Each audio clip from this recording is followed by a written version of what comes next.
বাংলাদেশে ওষুধের বাজার অনেকটাই নিয়ন্ত্রণহীন। দাম বাড়ছে, আবার অনেক জরুরি ওষুধ ঠিকমতো উৎপাদন করা যাচ্ছে না।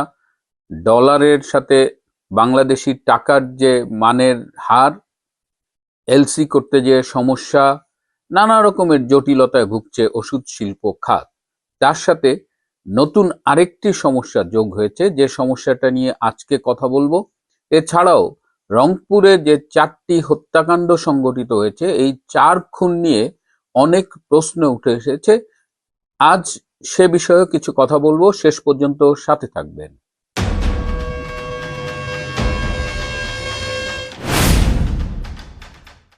বারোটি দূতাবাসে ইমেলের মাধ্যমে কারা হুমকি দিয়েছে? প্রিয় বন্ধুরা, প্রীতি, সালাম এবং শুভেচ্ছা নেবেন। বাংলাদেশ স্বাধীন হওয়ার পরে প্রায় 70% ওষুধ বিদেশ থেকে আমদানি করা হতো। 80-র দশকের শুরুতে বাংলাদেশে 116টি লাইসেন্সধারী ওষুধ উৎপাদনকারী কোম্পানি ছিল। এই 116টার মধ্যে 8টি ছিল বহুজাতিক কোম্পানি, অর্থাৎ মাল্টিন্যাশনাল ওষুধ কোম্পানি। এই 8টি মাল্টিন্যাশনাল ওষুধ কোম্পানি 70% ওষুধ উৎপাদন করত, আর বাকি যারা রয়েছে তারা বাকি 30% উৎপাদন করত। অর্থাৎ বাংলাদেশের ওষুধ মার্কেট ছিল বিদেশি বহুজাতিক কোম্পানির হাতে জিম্মি, এবং এই কোম্পানিগুলো অপ্রয়োজনীয় ওষুধ বা কম প্রয়োজনীয় ওষুধ বেশি উৎপাদন করত। যেমন এই হিস্টাসিন জাতীয়, অ্যালার্জি, অ্যান্টাসিড, এই ধরনের অত্যাবশ্যকীয় ওষুধ যে লিস্ট আছে সেই অনুযায়ী তারা কিন্তু খুব বেশি করতো না, এবং এই ওষুধগুলোর দাম এত বেশি ছিল যে সাধারণ মানুষের ক্রয় ক্ষমতার নাগালের বাইরে ছিল। 1982 সালে প্রথম বাংলাদেশে জাতীয় ওষুধ নীতি প্রণয়ন করা হয়। তার আগে কিন্তু সেই 1940, 46, 70 সাল ওই আইন দিয়ে চলতো। কিন্তু ওষুধ নীতি প্রণয়নের ফলে বাংলাদেশে প্রথম ওষুধ শিল্প গড়ে ওঠে, এবং আজকে বাংলাদেশ 147টা দেশে ওষুধ রপ্তানি করে। আমাদের মরহুম জাফরুল্লাহ চৌধুরী কিংবা জাতীয় অধ্যাপক ডাক্তার নুরুল ইসলাম, তাদের কিন্তু এই জাতীয় ওষুধ নীতি প্রণয়নে ব্যাপক ভূমিকা ছিল। অনেকেই বলেন যে এটা ডক্টর জাফরুল্লাহ চৌধুরী মূল উদ্যোগ নিয়েছিলেন, এরশাদের আমলে এটি হয়েছিল। তো সেই থেকে সেই ওষুধ নীতিতে কিন্তু এই যে বিদেশি কোম্পানি তারা যে অপ্রয়োজনীয় ওষুধগুলো তৈরি করত, এগুলোর ব্যাপারে কিন্তু একটা নিয়ন্ত্রণ আনা হয়। একটা মানসম্মত ওষুধ ক্রয় ক্ষমতার ভেতরে থাকতে হবে, এবং যখন দেশীয় কোম্পানিগুলো ওষুধ উৎপাদনে গেল, তখন কিন্তু তারা এখানে বিনিয়োগ করলো অনেক, এবং ওষুধের দাম কিন্তু সাধারণ মানুষের ক্রয় ক্ষমতার মধ্যে চলে এলো। এবং তখন তারা আইডেন্টিফাই করেছিল যে এসেনশিয়াল বা অত্যাবশ্যকীয় ওষুধ কোনগুলো এবং অতি অত্যাবশ্যকীয় ওষুধ কোনগুলো, এগুলো 100-র বেশি একটা লিস্ট ছিল। তো 1994 সালে 117টা ওষুধ ছিল এসেনশিয়াল ওষুধ বা অত্যাবশ্যকীয় ওষুধ হিসেবে।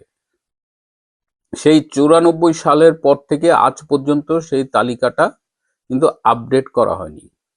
এই ইন্টারিম গভর্নমেন্ট, ডক্টর ইউনূসের গভর্নমেন্ট এসে সেই 117 তালিকাটা বাড়িয়ে প্রায় 297টা ওষুধকে তারা অত্যাবশ্যকীয় ওষুধ হিসেবে একটা তালিকা করে। এটার কারণ হলো 94 সালের পর থেকে এই যে প্রায় 32 বছর, এই 32 বছরে বাংলাদেশে ওষুধের প্যাটার্ন কিন্তু বেড়ে গেছে। এখন আগের যে কোনো সময় চাইতে ডায়াবেটিস বলেন, ব্লাড প্রেশার বলেন, ক্যান্সার বলেন, হার্ট ডিজিজ বলেন, স্ট্রোক বলেন, অনেক কিছু বেড়েছে। সো এই জটিল অসুখগুলোর ওষুধও কিন্তু এই অত্যাবশ্যকীয় ওষুধের তালিকায় ঢুকানো হয়েছে।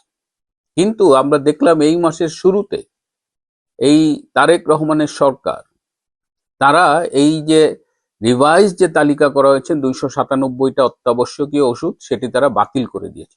তারা বলছে যে এই জাতীয় ওষুধ অ্যাডভাইজারি কমিটি আছে একটা, সেই উপদেষ্টা কমিটির অ্যাপ্রুভাল নেওয়া হয়নি, সুতরাং এই তালিকা বাদ। যদি উপদেষ্টা তালিকাদের অ্যাপ্রুভাল না নেওয়া হয়ে থাকে, তালিকা যদি যৌক্তিক হয়, তাহলে তো নতুন করে যে উপদেষ্টা পরিষদ হয়েছে সেইখানে কিন্তু এটা অ্যাপ্রুভ করা যেত। আজ পর্যন্ত সদ্য গঠিত যে জাতীয় ওষুধ অ্যাডভাইজার কমিটি, তাদের কোনো মিটিং হয়নি। একটা জরুরি তালিকা তারা বাদ দিয়ে দিয়েছে। কেন বাদ দিয়ে দিয়েছে?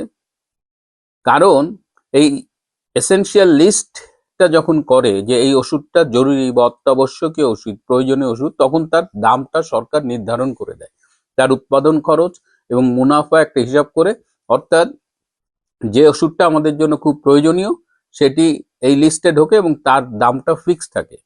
তো এখন যেহেতু ওই লিস্টে আর এই ওষুধগুলো থাকছে না, সেহেতু এই দামগুলো আর সরকার ফিক্স করতে পারছে না। অর্থাৎ ওষুধ কোম্পানির মধ্যে, যে ওষুধ শিল্পে একটা সিন্ডিকেট অলরেডি গড়ে উঠেছে এবং এখন এই সিন্ডিকেট ইচ্ছা মতো দাম বাড়াবে।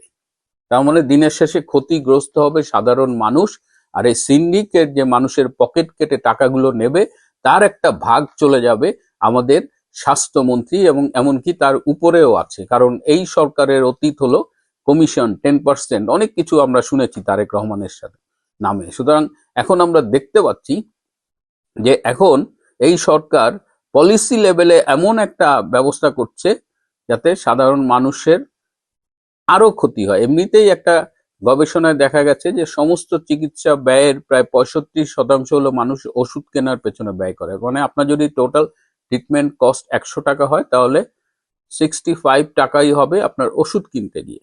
আর এখন এই অত্যাবশ্যকীয় লিস্টে এই প্রয়োজনীয় ওষুধগুলো ঢুকানো হলো না, যার ফলে ওষুধ কোম্পানিগুলো এখন প্রাইস নিয়ে ইচ্ছা মতো খেলবে এবং এর ফলে গরিব আরো গরিব হবে, মধ্যবিত্ত আরো গরিব হবে এবং সাধারণ মানুষ ভুগবে।